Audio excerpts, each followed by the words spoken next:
The spaceport was louder than usual. Ships flew in and out like insects. Lights blinked across the sky. But no one smiled. Something was wrong. Everyone felt it. Jace, a young human pilot, stood near Dock 12, watching a sleek silver cruiser hum to life. His hands were in his pockets. He wasn't supposed to be here today, but fate doesn't follow schedules. Behind him, a soft voice spoke. "Excuse me, are you a pilot?" Jace turned. Two alien girls stood there. They looked around. His age, maybe a little younger. One had bright teal eyes and skin like pearl. The other had faint purple markings on her cheeks. They wore ragged cloaks, and their long ears twitched nervously. "Yes," Jace said slowly. "Can I help you?" The girl with teal eyes nodded. "We need to leave this planet right now." Jace raised a brow. "Do you have tickets?" She glanced at the other girl and whispered, "No, we don't have credits. But we'll compensate you." "Compensate?" Jace echoed, frowning. "With what?" The purple-marked girl stepped forward and opened a pouch. Inside were tiny glowing stones. Zatrite. Illegal. Expensive. Dangerous. Jace looked around quickly and lowered his voice. "Are you insane? Where did you get this?" The teal-eyed girl's face turned pale. "Please. Someone is chasing us. We don't have time." Before Jace could respond, a loud alarm blared through the terminal. "All travelers to Sector 9, evacuate immediately." Emergency protocol activated. People screamed. Panic spread like wildfire. Armed guards rushed past. Then the screens flickered. Red text appeared. "Warning, undeclared warfare detected. Unknown ship entering orbit." The alien girls grabbed Jace's arm. "Please, human. We'll die if we stay." Jace had a choice. He didn't know who they were, didn't know what trouble they brought.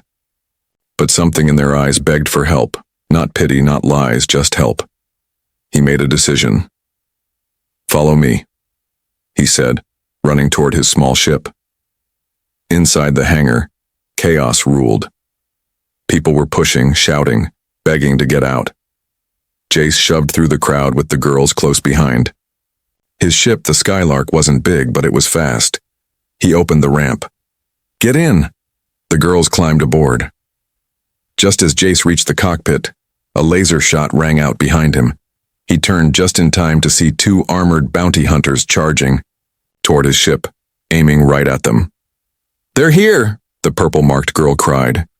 Jace sealed the doors and lifted off. The ship shook as blaster fire hit the hull, but the Skylark surged upward, breaking through the spaceport's shields before they collapsed. Minutes later, orbit was quiet, but not safe. Jace checked the sensors. A massive unidentified ship had appeared above the planet. Black, silent, and surrounded by war drones. The Federation had no warning. This wasn't just a skirmish, it was war. He turned to the girls, panting. "Start talking. Who are you? What did you drag me into?" The teal-eyed girl finally spoke her name. "My name is Lyra. This is Rena. We're not criminals. We're princesses." Jace blinked. "Princesses?" She nodded. "Of the Venari Empire. That warship is here for us. We ran away, refused an arranged bonding. It would have doomed our people." "And now?" Jace asked. "Now," Rena said darkly. "They'll burn the entire planet just to get us back." Suddenly, Jace's ship trembled. Something was locking onto them. He turned to his console. An enemy drone was approaching fast. Lyra gasped. "It's one of theirs. They found us already." Jace's jaw clenched. "Then we don't run." He flipped a switch. The Skylark dove toward the planet's upper clouds, dragging the drone behind. Lightning danced across the view. He spun through the turbulence, forcing the drone into the storm. Boom! A blast behind them. The drone exploded in the clouds, but the war had begun, and Jace had just made the first move. Inside the Skylark, silence hung heavy. Only the soft hum of the engine filled the air. Jace sat in the pilot's chair, his eyes fixed on the navigation screen. Lyra and Rena sat behind him, both still catching their breath. Their bodies were shaking, not from the storm, but from the truth.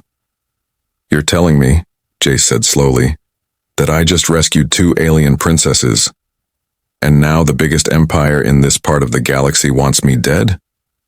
Lyra nodded, her face pale.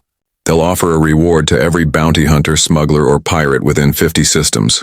Jace sighed and leaned back. "Fantastic." Just then, the ship's console beeped. A universal transmission was being broadcast on all frequencies. Jace pressed the button. "Attention all sectors. This is the Venari Empire. 2 fugitives, Princess Lyra and Princess Rena, are traveling with a human male in a stolen ship named the Skylark. He is to be captured or terminated. Reward, 100,000 credits, dead or alive." The message repeated in multiple languages. It was everywhere. Jace's eyes narrowed. "Well, that didn't take long." Rena clenched her fists. "They're going to turn the entire galaxy against us," Lyra whispered. "We need to go somewhere safe, somewhere they can't find us." "There's no such place," Jace said. "Not anymore." 3 hours later, the Skylark landed on a hidden refueling moon called Destra 9. It wasn't much, just a dusty rock with a fuel station, a few shady vendors, and a dirty cantina full of people who didn't ask questions. Perfect. Jace walked through the cantina with the girls cloaked behind him. Alien music played in the background. Creatures from 10 different species drank, laughed, and argued. No one noticed Jace, yet. He approached the bartender. "Looking for parts? I need to refit a Class 2 jump drive fast." The bartender was a tall insectoid with dark eyes. He nodded slowly. "How fast? Before someone puts a hole in my ship." The bartender grinned, showing needle-sharp teeth. "In that case, double price." Jace sighed and handed over a few credits. "Fine, just hurry." As they turned to leave, a voice shouted from across the room, "Hey, that's the human, from the broadcast." Everyone froze. Lyra pulled her hood tighter. Rena grabbed Jace's arm. Then from the shadows, a tall lizard-like alien stood. He wore bounty gear and carried a long plasma blade. Behind him, 2 more hunters blocked the exit. Well, the bounty hunter hissed. "You've got quite a price on your head, human." Jace stepped in front of the girls. "Back off." The bounty hunter laughed. "I don't want you, just the princesses. You'll have to get through me first." Suddenly, Rena stepped forward and raised her hand. Her markings began to glow. "Wait, what are you doing?" Jace shouted. Rena didn't answer. A flash of light burst from her hand. Pure Venari energy. The bounty hunter was thrown across the room, crashing into a table. People screamed and ducked for cover. Jace pulled both girls toward the exit. They ran through the alleyways back to the ship, as blaster fire echoed behind them. When they reached the Skylark, Jace shouted, "Start the engines! Go, go, go!" Inside, he jumped into the pilot seat. "Hold on!" The Skylark roared to life, lifting off just as a missile exploded behind them. Dust and fire filled the air, but they broke free. Hours later, in deep space, the ship was quiet again. Jace patched up a burn on his arm and looked at Rena. "What the hell was that?" "I'm a Venari," she said softly. "I'm trained to protect my sister." "You just used an entire crowd as a battlefield," Jace growled. "You could have killed civilians." Lyra looked at him, ashamed. "We're sorry, but we didn't have a choice." Jace sighed, leaning against the wall. "Well, now they know where we are." Rena looked out the window. "We need help. Someone powerful." "There's one place," Jace said finally. "The old Earth outpost on Nibari Prime. There's a human war veteran there. They say he fought the Venari once, and lived." Lyra's eyes widened. "But humans and Venari are not allies." "Then maybe it's time we change that." The stars stretched across the black space like glitter on velvet.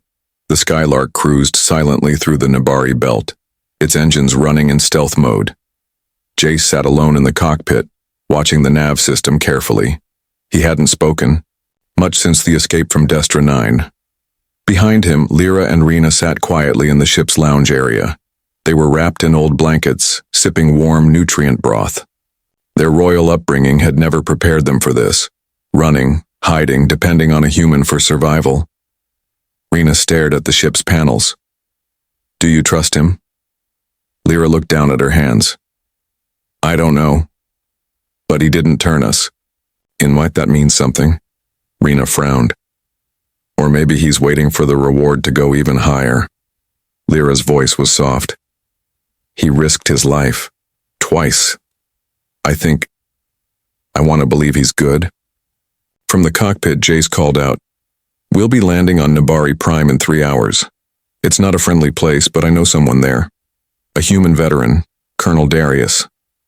Rena tilted her head. "He'll help us?" Jace shrugged. "He hates the Venari, but he hates injustice more."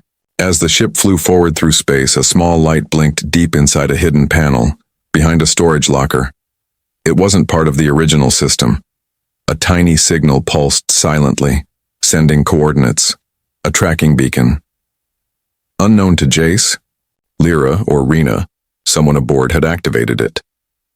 A few hours later, the Skylark touched down near the outer edge of Nabari Prime, a planet covered in icy deserts, rusted factories, and abandoned war bunkers. The air was cold and wind howled across the flatlands. Jace wrapped himself in his jacket and motioned for the girls to follow. "Keep your heads down," he said, "and stay close." They approached a worn-down building with thick metal walls and old bullet scars. A massive door slid open with a groan. A voice called from inside. "Jace? I thought you were dead." A tall, grizzled man stepped out of the shadows. Gray beard, cybernetic eye, and an old human military coat still, covered in dust. Jace smiled. "Colonel Darius, still ugly as ever." The old man laughed and hugged Jace with one arm. Then his eyes narrowed as he noticed the girls. "Who are they?" Jace hesitated. "They're the reason I'm here. We need help." Darius folded his arms. "Are they Venari?" "Yes," Jace said calmly. "But they're not the enemy." Darius looked at Lyra. I know that face, you're royalty." Lyra nodded. "Princess Lyra, and this is my sister Rena." Darius frowned. "Why should I help you?" Rena stepped forward. "Because your enemies are now hunting us, too." "We're both targets," Darius grunted. "Fine, you've got one night under my roof. But if they bring trouble, I won't hesitate." Jace nodded. "Understood." Later that night, the group sat around a fire inside Darius's underground bunker. Lyra spoke quietly. "We were supposed to marry into a powerful family, but that marriage would have allowed full control of our empire by warmongers. We refused. Now they want to silence us." Rena added, "They don't care about peace, only power, and we know their secrets." Darius leaned back. "So you're saying this war might spread across the whole galaxy?" Jace looked at him. "Unless we stop it first." The colonel rubbed his chin. "There's one way. Get your story to the Intergalactic Council. But they won't listen to Venari fugitives, unless you have proof." Lyra reached into her cloak and pulled out a small, glowing crystal. "This," she said, "contains a hidden recording.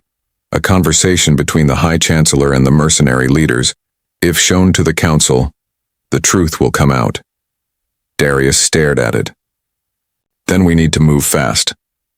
Outside the bunker in the snow-covered hills, a shadow moved. Dozens of dark shapes crept closer, guided by the beacon's silent signal. Ships descended silently. Figures in stealth armor spread through the snow. The Venari hunting squad had arrived. Their leader raised his weapon. No more running. The fire crackled quietly inside the bunker. For the first time in days, Lyra lay curled under a warm blanket, her breathing slow and soft. Rena sat beside her, watching over her like an older sister, even though she was younger. Outside, the cold wind howled, and inside the silence felt heavy. Jace sat in the corner, sharpening a tool with slow, careful movements. His eyes kept glancing at the main door, then at Darius, who was working on an old console nearby. "You ever feel like you're being watched?" Jace asked. Darius didn't look up. "Always. That's why I live underground." Jace nodded, but didn't smile. Something was bothering him. His gut felt twisted. He'd been a pilot long enough to know when something was off, and right now, something felt very wrong. Deep in the walls of the bunker, something beeped, a hidden sensor, connected to a small device. It flashed red once, then green. The tracking beacon had done its job. And now Venari assassins were closing in on the structure, silent, fast, and ruthless. Meanwhile, Rena stood up and stretched. "I'll get some water." She walked down the narrow hall toward the storage room. But as she passed a door, she heard something. A voice, a whisper. She stopped and leaned closer. "Coordinates sent. They'll breach in 20 minutes. Was a male voice, familiar. Her eyes widened. She peeked through the small opening, and what she saw made her heart stop. It was Darius. Talking into a secret communicator. Her breath caught in her throat. He was the one who planted the signal. She turned to run, but the floor creaked beneath her. Darius stopped talking. In a second, he slammed open the door, his weapon raised. "You shouldn't have seen that." Rena ran. He fired, but missed. Back in the main room, Jace jumped to his feet as Rena burst in, shouting, "He's the traitor! Darius sent the signal!"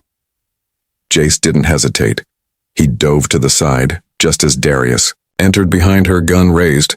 "You fool," Darius growled. "They're not worth saving." Jace fired his blaster, forcing the older man to take cover. "They're more human than you," Jace shouted. Lyra woke with a scream as the walls shook. Explosions echoed outside. The Venari forces had arrived. Within seconds, the bunker became a battlefield. Jace dragged the girls into a supply corridor. "There's a back tunnel leads to my emergency shuttle. Go." "What about you?" Rena cried. "I'll hold him off." Lyra grabbed his hand. "Please don't die." Jace gave a half smile.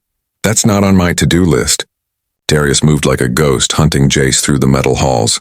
His voice echoed off the walls. "You're siding with aliens, boy. You think they'll thank you? You're just a tool to them." Jace crouched behind a pipe. "You're wrong. Old man, they're not tools, they're people. You lost your soul in the last war, I didn't." Darius fired. Jace rolled, fired back. The shot hit Darius's arm. His blaster dropped. But before Jace could finish it, the wall behind him exploded. The Venari breach team had arrived. 10 armored soldiers stormed in with plasma rifles. Jace grabbed Darius by the collar and threw him in their path. "Here's your traitor," he shouted as he ran. The Venari commander scanned Darius and hissed, "He served his purpose." A single plasma bolt struck Darius through the chest. Then they turned to chase Jace. Outside, snow whipped around the emergency shuttle as Lyra and Rena struggled to start it. The controls were old, half frozen. Jace stumbled out of the tunnel, bleeding and out of breath. "Go, start the engines. They're almost on us," Lyra screamed. Rena jumped into the pilot's seat. "Hold tight." The shuttle lifted off just as the Venari soldiers reached the clearing. Blaster fire followed them, striking the rear engines. The shuttle shook violently, but it kept rising. Inside, Jace collapsed beside Lyra. "You made it," she whispered. Placing a hand on his cheek, he gave a tired grin. "Told you I'm hard to kill." As the ship left the atmosphere, the Venari leader stared up from the ground. He tapped a device on his wrist. "Deploy the hunter drones. I want that crystal. And the human alive." Warning lights flashed inside the shuttle. Smoke hissed from the control panels. Sparks flew from the damaged rear engine. Rena fought the controls while Jace held a fire extinguisher, trying to keep the cockpit from catching fire. "We're losing altitude," Rena shouted. "No fuel. Rear thrusters are fried," Jace grunted. "We need to land, now." Lyra stared out the window. Below them, a massive green planet stretched wide. Jungle, rivers, mountains. "What planet is this?" she asked. Jace checked the system. "No name. No data. Not on any star map. Must be ancient. Uncharted. The ship shuddered again. They had no choice. The shuttle slammed into the jungle with a screech of tearing metal and splintering trees. Branches ripped at the sides. The ground shook. The ship slid across the soil and finally crashed into a thicket of massive roots, stopping with a loud crack. Smoke filled the air, then silence. For a moment, no one moved. Is everyone alive? Jace coughed. Rena raised her hand, face covered in dirt. Still breathing. Lyra groaned. Everything hurts, but I'm okay. Jace stood, holding his side. A rib felt cracked, but they were lucky to survive. He opened the hatch. Hot, humid air rushed in. The jungle buzzed with strange animal calls and thick scents. Giant trees twisted toward the sky, and the shadows beneath them moved, like something was watching. We need shelter. This place isn't safe, Jace said. Lyra stepped beside him. Something's wrong. I can feel it. Rena grabbed her sidearm. Let's move before nightfall. They walked through thick vines and mossy ground for hours. Insects chirped in strange tones. Shadows shifted unnaturally. The deeper they went, the quieter it got, until even the birds stopped calling. Suddenly, Lyra froze. Did you hear that? Everyone stopped. A whisper floated through the trees. It didn't sound like a voice, but like something imitating a voice. Then it came again. Rena's voice. But speaking from the trees. Jace, help. I'm lost. Rena turned pale. I didn't say that. Jace stepped back. Something's copying us. He raised his blaster. A figure stepped out from behind a tree. It looked exactly like Lyra, same face, same eyes, same gentle voice, but wrong, dead eyes, hollow movements. It tilted its head and smiled, then lunged. Jace fired. The thing screeched. Its skin peeled like bark, revealing a black shifting mass underneath. Rena shot too, blasting it apart. Lyra screamed, "Run!" They sprinted through the jungle, dodging roots and sliding through mud. More figures appeared. Between the trees, twisted copies of all three of them. Echoes. Don't stop, Jace shouted. They ran until they reached an old stone ruin, a giant alien temple hidden deep in the forest. They dashed inside and pushed the massive doors shut. Behind them, silence returned. Only the sound of heavy breathing filled the ancient halls. Inside, the temple was massive. Strange symbols glowed on the walls. The air was cooler, stiller, but no less eerie. What are those things? Rena asked, eyes wide. I think this planet mimics life, Jace whispered. Like a defense system, it copies your voice, your face, then tries to replace you. Lyra touched the wall. Her skin glowed faintly near the ancient writing. These symbols, they're similar to Venari script, she said softly. She moved her hand, and suddenly the entire wall lit up. Glowing orb floated up from the ground. It spoke in an ancient language, then changed to English. You have entered the sanctuary of Zel-Morath. Chosen blood has awakened the eye. The orb pulsed and scanned Lyra. Venari royal and human warrior, together, may access the final gate. Jace raised a brow. What gate? Suddenly, the floor began to move. A large stone door opened, slowly at the end of the hallway, revealing a staircase that led deep underground. Rena aimed her weapon. This is either salvation or a trap. Jace looked at Lyra. Your call, princess. She nodded. We go down.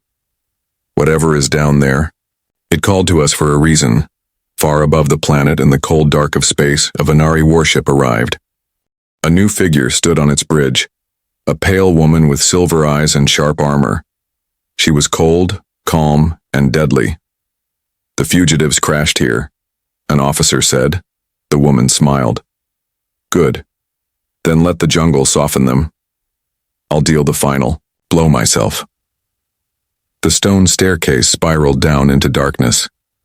Jace led the way, blaster in hand. Lyra followed closely, her soft footsteps echoing. Rena stayed behind them, watching the shadows. The deeper they went, the colder the air became. and the walls began to glow with soft blue light. Symbols lined the tunnel, some ancient Venari, and some unfamiliar. "What is this place?" Rena whispered. Lyra ran her fingers along the glowing wall. "It's older than our empire. These markings speak of a bond, a union between two species, Venari and humans." Jace stopped. "Wait, you're saying we were connected in the past?" Lyra nodded slowly. "Long ago. But something separated us. It was erased from our history." Rena frowned. "Maybe that's why they want us silenced. Maybe it's not just about politics. It's about truth." At the bottom of the stairs, a wide chamber opened before them. In the center floated a glowing artifact, an orb made of crystal and swirling energy, suspended by invisible force. As they stepped closer, the orb reacted. "You who carry forgotten blood, step forward." Jace blinked. "Me?" The orb scanned him. Then it turned to Lyra. "Venari royal and human bearer. Two halves of one broken bond. You must reunite the past." A beam of light shot from the orb, creating a map of stars in mid-air. It showed Earth, the Venari homeworld, and a third hidden planet marked only as origin. Lyra gasped. "This place proves it. We were once allies. Maybe even more than that." Jay studied the map. "So the Venari rulers buried this truth?" The orb pulsed again. "This knowledge must awaken the council, but the path forward requires a sacrifice." Suddenly the chamber shook. Boom. Stone dust rained from above. The tremors grew louder. From the stairs came heavy boots, marching in unison. Venari soldiers, and behind them, the woman in silver armor. Lyra's eyes widened. "That's General Calith, my cousin." Rena's voice was cold. "She's the one they sent to kill us." The silver-armored woman entered the chamber, her sharp eyes locked on the glowing orb. "Still chasing fairy tales, cousin?" she said. "That relic belongs to the Empire." Jace stepped in front of Lyra. "You'll have to go through me." Calith smiled. "I was hoping you'd say that." She raised her arm. Soldiers poured into the chamber, weapons ready. The orb flared with light, reacting to the violence. Its voice grew louder. "Only one who bleeds with truth can unlock the gate." Jace looked at Lyra. "What does that mean?" Lyra stepped forward. "It means one of us must give something." Calith laughed. "How poetic, let me help with that." She raised her weapon, but just as she fired, Rena dove in front of Lyra. The shot struck Rena in the side. She collapsed to the ground. "No!" Lyra screamed, catching her sister. Jace fired back, blasting 2 soldiers before Calith retreated, behind cover. The orb pulsed violently now, scanning Rena's blood as it spilled on the floor. Sacrifice accepted, gate unlocking. A blinding beam of light shot into the ceiling. The entire room shook. The stone walls cracked, and a doorway appeared behind the orb. Calith stared, stunned. "No, this isn't possible," she shouted. "Fall back. Regroup at the surface." Her troops retreated. Jace dropped beside Rena. "She's bleeding badly," Lyra cried, pressing her hands against the wound. "Stay with me." Rena coughed, barely conscious. "Tell the council the truth." Then her eyes closed. But the orb floated toward Rena and scanned her again. Vital signs weak, but soul aligned. Temporary stasis engaged. A crystal cocoon formed around Rena, lifting her gently. She floated into the hidden gate and vanished. Lyra looked at Jace, shaking. "She's not dead. The artifact saved her. It's giving us time." Jace nodded, voice tight. "Then we keep going. We finish what she started." Behind them, the jungle began to roar again, and before them, inside the newly opened gate, lay a path of fire, stars, and truth that could shatter empires. The gate, shimmered like water made of stars. Jace and Lyra stood at its edge, staring into a swirling tunnel that bent space, time, and memory. The crystal cocoon holding Rena had vanished through it minutes ago. Now it pulsed, waiting for them to follow. Lyra's voice was quiet. Beyond that gate is the Council's last hope. Jace looked at her. And maybe our last chance, too. She nodded, then took his hand. They stepped through together. In a blink, the world changed. They stood in a vast glowing chamber, floating in the void of space. Ancient machines hovered in silence. Stars passed like gentle waves around them. The Chamber of Truth, a place only spoken of in Venari myth. In the center floated 3 pedestals. On the first, Rena, still in crystal stasis. On the second, the Orb of Origins, now glowing brighter than ever. On the third, a control panel with 2 hand-shaped indentations. One for Venari, one for human. A voice echoed, ancient and full of power. You carry the final truth. To awaken the Council, the bloodlines must merge once more, but one must remain, and one must return. Jace blinked. Wait. Only one of us goes back, the voice continued. One stays to anchor the gate, one carries the truth. If neither agrees, all is lost. Lyra trembled. It wants one of us to be the key to stay behind forever. Jace looked at her. You're the princess, you should go. The Council will listen to you. Lyra shook her head. You saved us. They'll trust a human now more than a Venari. Traitor. Besides, I can't leave Rena. Jace stepped closer. We've come this far together. I'm not letting you be trapped here. They stared at each other for a long moment. Then, silently, they both placed their hands on the control panel. The Orb of Origins exploded in light. The chamber rumbled.